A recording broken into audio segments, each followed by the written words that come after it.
Hello, my name's Scott Davis, and welcome to New World Birth. By accessing this presentation, you're inviting me to share this information regarding our passage through this challenging and very hopeful time. And this is the care and feeding of a New World Age report for the Gregorian date of June 4th, 2014, and one Ak or dog in the Mayan Tzolkin calendar.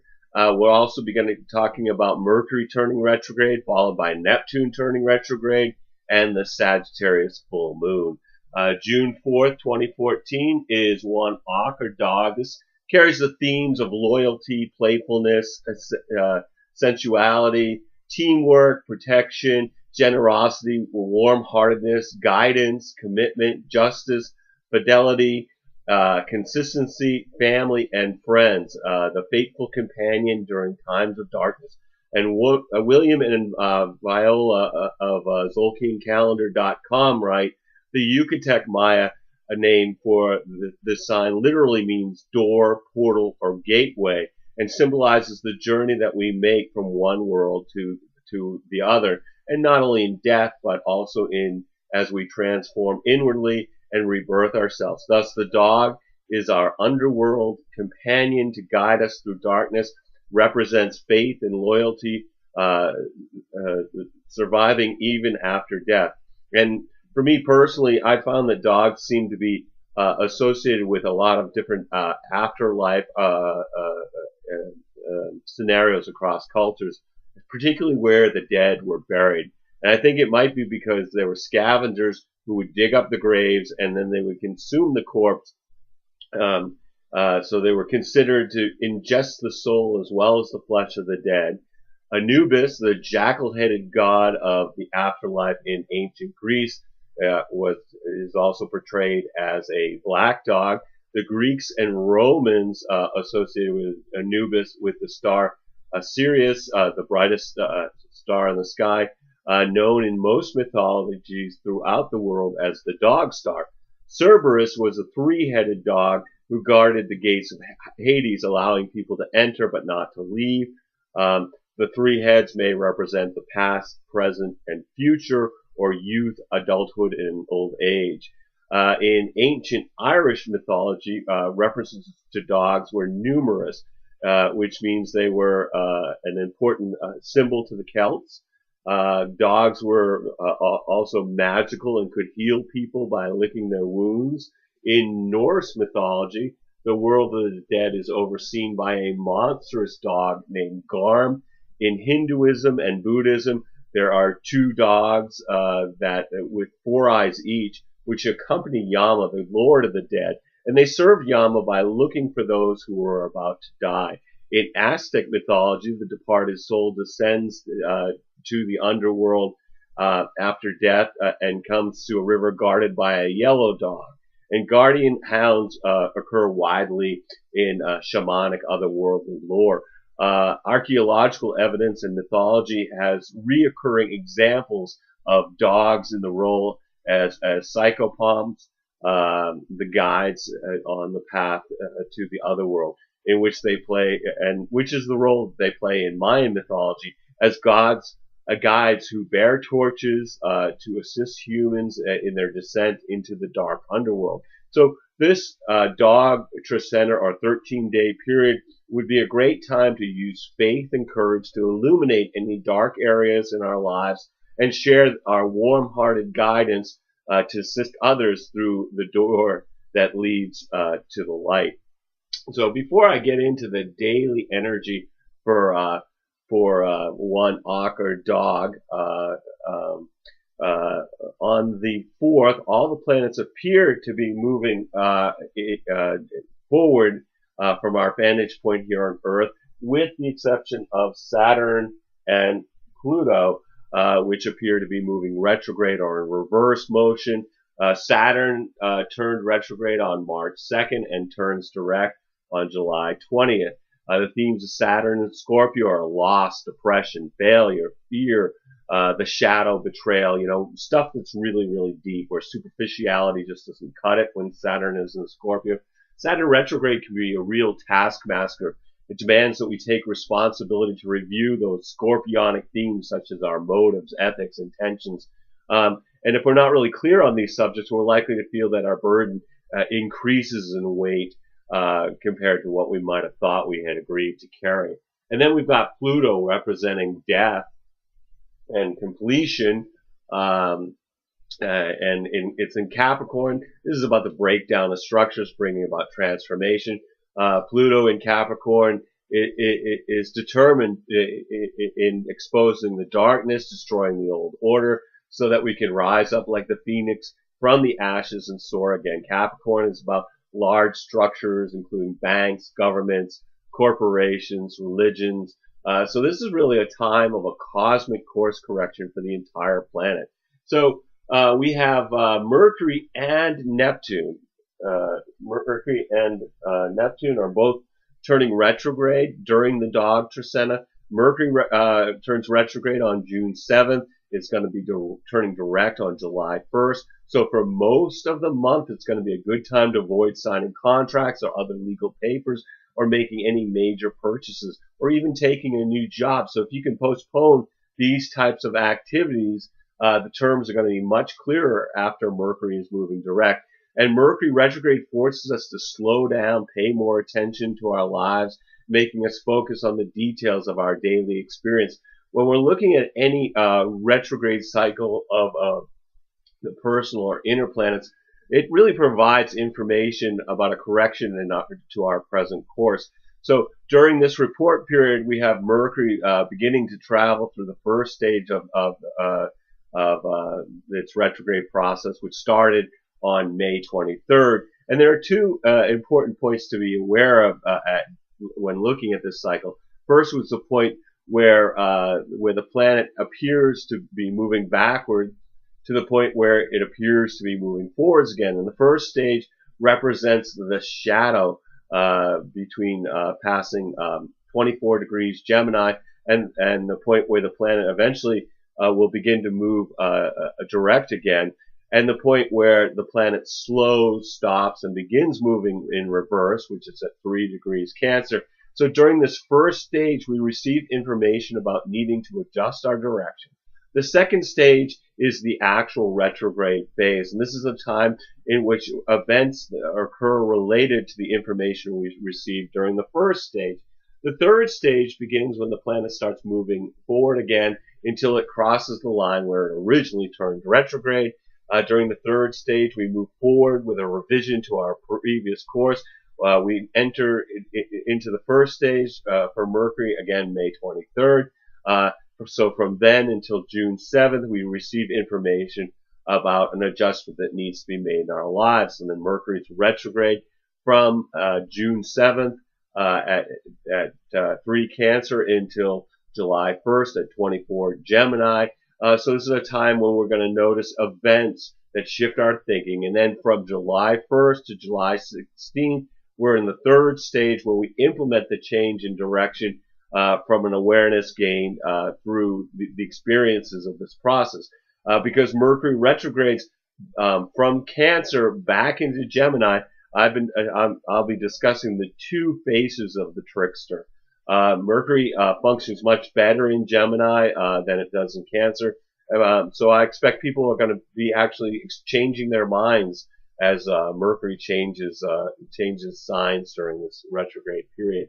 And one of the things I found really interesting is Mercury retrogrades repeat every 79 years. So you can look for reoccurring themes that happen, in this case, in 1935, 1856, and 1777, and see what, if those were interesting times. Well, 1935 saw Adolf Hitler's reinstatement of the Air Force, the Luftwaffe, and the rearmament of Nazi Germany, and both of those were in violation of the Treaty of Versailles. There was a coup d'etat attempt in Greece. The Harlem race riot occurred in New York City after a teenager was brutally beaten. The Great Dust Bowl was happening in the United States. There were other natural disasters, like there was a 7.1 earthquake in Pakistan, killing 40,000 people, and the strongest hurricane to ever make landfall in the United States, killing 423 people. FDR, Franklin Delano Roosevelt signed the Social Security Act. Congress, the Congress of Industrial Organizations, or CIO, is pushing the cause for industrial unionism. Heinrich Himmler's Lebensborn program was founded to support Nazi eugenics. Mao Zedong called for the National United Front against the Japanese invasion. There was a rise and fall of gangsters in the USA. Then, if we look at now at 1856, this brought an increase in conflicts between pro-slavery and anti-slavery forces, with armed conflicts, particularly in Kansas.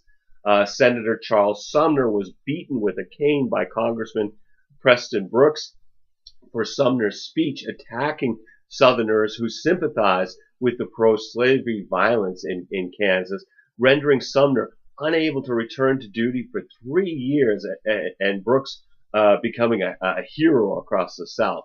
There was the Taiping Rebellion, the Second Opium War, the Anglo-Persian War. These are all events during 1856. And 1856 was the period when Neptune was last in Pisces, just like it is now, which is a time when there was more compassion for the suffering of slaves in the United States, but also more opposition to that compassion, as we saw in the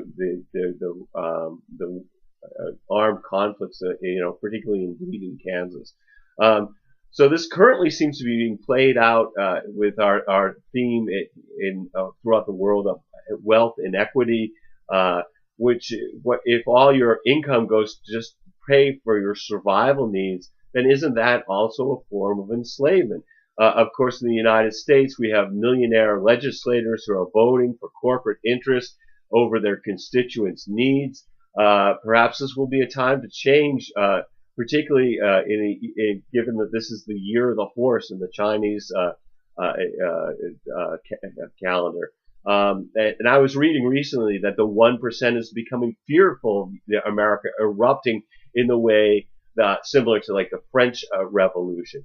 In 1777, this was the time period of the American Revolution. And it became more heated as the Continental Army was operating as an organized fighting unit.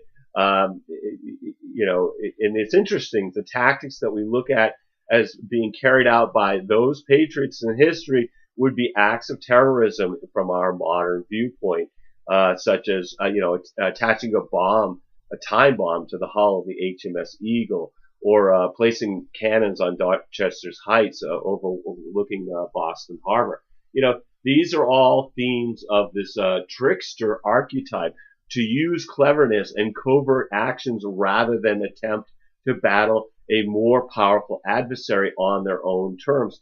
Most of 1777, Pluto was in Capricorn, dismantling power structures that had outgrown their usefulness, which was the last period when Pluto was in Capricorn prior to 2008, when it moved in for the time period we're in now. So clearly we're looking at cycles within cycles. The players have changed, but the themes of a decaying empire collapsing under its own weight, with individuals employing tactics of cleverness over direct confrontation, the oppressive powers of fascist governments, economic decline, increasing the chasm between the elite and struggling throngs, and the growing compassion for those left without a voice are also the fabric of our times. So anyway, for this Mercury retrograde, if you look at your astrology chart, and for the range that contains 24 degrees of Gemini to 3 degrees of Cancer, you'll find kind of a theme where you're going to experience revisions, reviews, rethinkings of the characteristics represented by that house.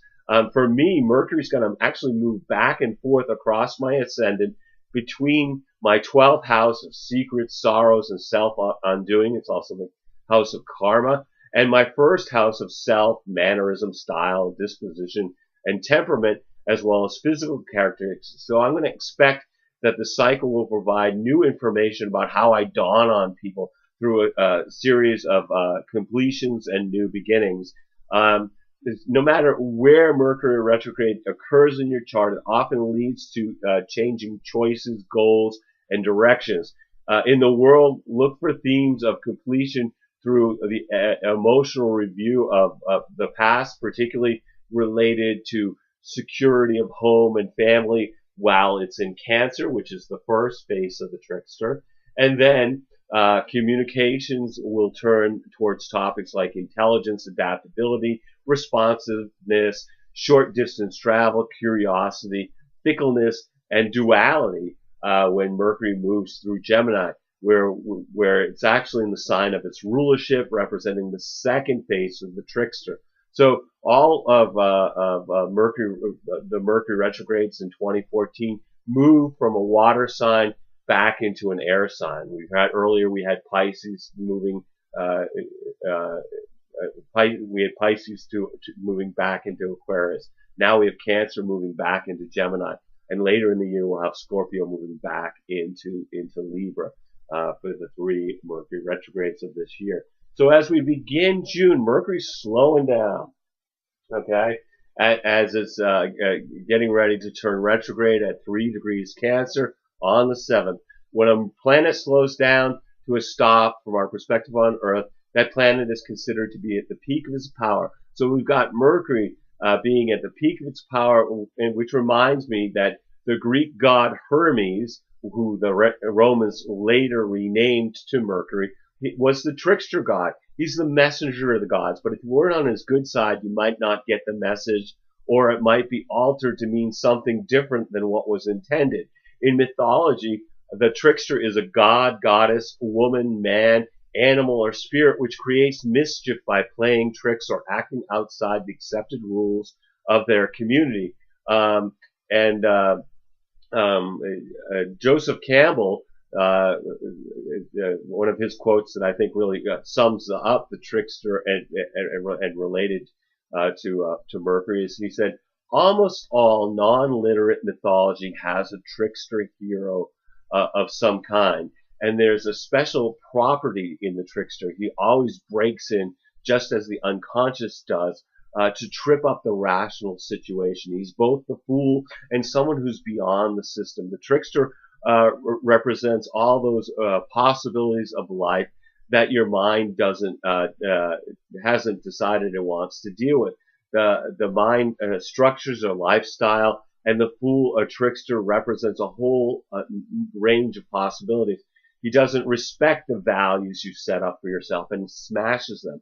The fool is the breakthrough of the absolute into the field of controlled social orders. I really think that's a great description for Mercury retrograde because it contains also the formula for confronting a much more powerful foe, being cunning over fighting a more powerful adversary on its own terms. And then we've also got Neptune turning retrograde. So it's slowing to a stop as it prepares to turn retrograde on June 9th. And when a planet is stopped, like I said, it's at the peak of its power. Pretty much the entire month of June, Neptune's at the peak of its power in its own sign of Pisces. So it's very favorable in that event. So this actually, from the beginning of June, we're really seeking transcendence through spiritual experiences. So this is a time to use spiritual practices to keep us grounded as we expand our intuition and our consciousness. This is all an important energy to nurture as we're in the middle of these 4 years of the challenging Uranus-Pluto squares that we've been talking about, which has been affecting us as a collective and as individuals. And these squares between Uranus and Pluto continue to shake our foundation through unexpected rebellion of the individual, Uranus and Aries, and challenging the decaying power structures, Pluto in Capricorn. Obviously, this is a difficult time of upheaval, destruction, death, unexpected change, natural disasters, violence, and war. So finding our own peace and our connection to spirit is very important quality to cultivate during this now and and for the tumultuous road ahead. So kind of, tap into that with Neptune retrograde in Pisces. So let's look at the daily vibrational energy of this Trecena. June 4th is one Auk or dog. It's in the Mayan Tzolkin calendar. It's about unity experienced through enjoying family and friends. And we have Venus in a sextile to Neptune. So from our perspective here on Earth, this is a 60-degree angle, inspiring creative, romantic imagination. It's very nice for energy between the planet of romantic love and her higher octave planet of unconditional love. This might be a time when we experience universal love through our personal relationships. This is very creative and imaginative energy that seeks and appreciates beauty. So exposure to art, music, or poetry could help renew our consciousness during this pleasant, dreamy fog of this transit. Also, being in pleasant environments such as a beautiful spot in the country or a lovely garden or looking at a majestic view will be very powerful during this transit. Neptune may give us a deeper sensitivity to the feelings and needs of our loved ones, which we're more than likely to want to satisfy. Some may have a feeling of a soul union with another during this alignment. This is a good day to indulge in daydreaming and fantasies. So I'm not going to be covering the daily lunar activity during these reports, other than new moons and full moons, but that information is available on the New World Birth daily Facebook post and on the blogger New World Birth blog.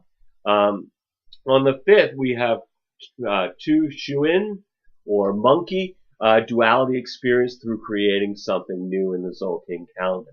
June 6th is 3 Ebb, or road, taking action through serving your community, while we have the sun sextile Uranus. So from our perspective here on the Earth, this is a 60-degree angle. It makes the day a little more interesting, from encounters with others being more illuminating or enlightening experiences while we're moving through our normal routine. This is stimulation of our curiosity and our imaginations. Folks are quick-witted, conversations are lively, but it may be less tolerant of any kind of restrictions. Under this influence, it's important to be true to your authentic self more than trying to meet other people's expectations. The 7th is for Ben, or corn, or reed in the Mayan Tzolkin calendar, stability through maintaining the home. And this is the day when Mercury turns retrograde. So it's going to, normally these planets are all going, appearing from our perspective here on Earth as going counterclockwise on this.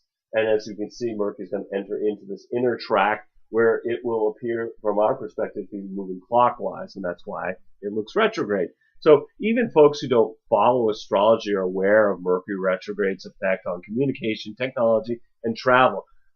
This begins a time to shifts our review of information both below the surface, with a focus on Cancerian themes like security, home, family, until it returns to Gemini on the 17th. So from the 7th to July 3rd is a good time to avoid signing contracts of the legal papers, making any major decisions or purchases, or even taking a new job if you can. I mean, we can't always change our life events to suit the planets. But if you can postpone these types of activities, the terms are much clearer after Mercury's moving direct. The retrograde cycle provides information about a change in our course correction in our lives. In the sign of Cancer, the themes are going to be powerful feelings, emotional awareness, and intuition guiding our adjustments within our within our homes and families. It's going to be particularly apparent, will be particularly apparent, and it could have a profound effect on our lives. Also, the Mercury and Cancer combination can have our moods being impacted by our ability to think logically. People may be more sensitive and take what is said more personally. This could also be of benefit by being conscious of our emotional state when we're making appointments or calls to avoid upsetting others. The timing will probably be better for that type of activity once Mercury returns to Gemini in about 10 days after it's turned retrograde on the 17th. Retrograde on the 7th, into Gemini on the 17th. June 8th, 5 Ish or Jaguar, empowerment through enjoying nature, while Venus is now making a trine to Pluto. So from our perspective here on the Earth, this is a 120-degree angle, which this is the day where we might hear from or contemplate contacting a former lover. With Pluto involved, it intensifies our emotional expression as emotions come to the surface that can now be meaningfully expressed to your loved ones. This alignment strengthens our emotions and can make relationships intense. It's quite likely that people will feel love more strongly under this transit and express those feelings to the objects of their affection. Sexual desires increase under any kind of Venus-Pluto connection. This is not an intellectual experience, but rather love expressed through mind, body, and emotions. This transit can produce profound insights that reveal the inner workings of our relationships. Beginning a relationship during this transit indicates a connection will feel quite intense, as if being drawn together by some magical power. And you know, the truth is, this can be a good relationship as long as the couple recognizes that the compulsive quality will wear off before this pairing solidifies into a long-term relationship. This transit is really great for artistic work because of the emotional intensity characteristic can be harnessed in work that reveals inner depth of the artist's soul. Also on the 8th, the sun squares Chiron, illuminating our wounds so that we can consciously address what needs to be healed. And then on the 9th, we have 6 men or eagle in the Tzolkin, about being in the flow through seeing from a higher perspective. And at this point, Neptune turns retrograde, which brings spirituality and creativity, but also delusions, while the Lord of the Sea is at the peak of his power in the sign of Pisces, which he rules. Neptune pushes us to transcend the physical world, connect with our higher purpose and spiritual transformation. It also encourages escapism. So some will seek the unconscious, while others will awaken. If you have planets at 7 degrees, Gemini, Virgo, Sagittarius, or Pisces, Neptune's at a virtual standstill of 7 degrees since late April until late July. So this really could affect those planets and affect your life by bringing confusion, inspiration, insanity, feeling drained, longing for escape, or any combination for these 3 months of fog. Also on the 9th, Saturn trines Chiron. It brings energy to heal our wounds that are related to feelings of limitation. June 10th is 7 Keeb, or wisdom, reflection through introspection, meditation, and forgiveness in the Tzolkin calendar. The 11th, 8 Kaban, or earth, which is about balance through gratitude for Mother Earth. June 12th is 9 Etsnob, or flint, patience experienced through introspection. And then on the 13th, we have 10 Kawak, or storm, manifestation through recognizing the gifts of adversity. And we have the Sagittarius full moon at 22 degrees, opposing the Gemini sun, and then later Mercury in early Cancer. And you know, full moons can be a time of tension, as the sun in Gemini is about balancing thought, self-expression, which includes could include imposing a point of view upon another, with the moon in Sagittarius, which is representing a sort of more of a wider perspective of philosophy and mental expression. This is not the most difficult of full moons. We do have Mercury in opposition to the lunation, which can bring some people feelings of a real conflict between feelings and reason, while others might have fruitful expressions of their deeper awareness, either internally or with another. Also on the 12th, Venus opposes Saturn. Venus opposes Saturn. Yes, Venus opposes Saturn. So, it's actually moved enough on the Taurian track that it's now at a 180-degree angle to Saturn. It also sextiles Chiron. When Venus is opposed by Saturn, it can bring a sense of conflict between our duties and discipline, our desire for socializing and enjoying friendships. So somehow, even if you could get away from your obligations, people might feel like they can't really fully enjoy themselves. Saturn can be cold, leaving us feeling lonely, and even in the presence of those we love and enjoy. So don't take these feelings too seriously. This is a short-term transit. It only affects us for a few days. Relationships will make us aware of aspects of ourselves that we prefer maybe not to face. And then Venus sextile Chiron may influence us to express our wounding from the past relationships and become aware of these past experiences to allow healing through talking through what is now conscious and ready to be released. And then on the June 14th, we have 11 Ahau, or Sun, in the Tzolkin. Resolution through honoring the wisdom and the memory of our ancestors. And at this point, Mars is in a square to Pluto. So from our perspective here on Earth, this is a 90-degree angle, which continues to ramp up this intensity. Mars is now moving forward, so it's moving towards that point where it interacted with Pluto and Uranus and Jupiter in the cardinal grand cross in April. And so now we're coming back, we're hitting those points again as Mars is now moving forward again. So like I said, this can have expressions of aggression, unexpected rebellion, transformation. So this would be a good time to release Martian energy constructively through physical activities and exercise. This brings us a showdown between planet octaves, because and also co-rulers of Scorpio. This could be about transforming the world around you, or having to face disagreements and power struggles. It arouses ambition and the desire to get ahead with high energy to back the drive with action.